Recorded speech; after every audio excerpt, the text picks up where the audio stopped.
32 immigrant minn diversi pajjiżi differenti ġew rilokati f'pajjiżi oħra wara li waslu b'mod irregolari f'Malta. Sissa din is-sena se jkunu ġew rilokati 104 immigrant irregolari lejn pajjiżi fl-Unjoni Ewropea.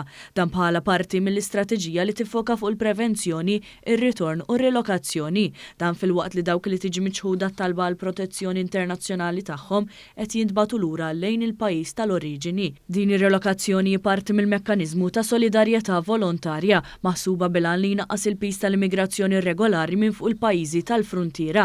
Il-Ministru għall-Intern, is-Sigurtà, ir-Riformi u l-Ugwaljanza Byron Camilleri qal li permezz ta' din l-istrateġija din is-sena pajjiżna rnexxielu inaqqas il-waslit u jirriloka l-istess ammont ta' immigranti daqskemm waslu mill-bidu tas-sena.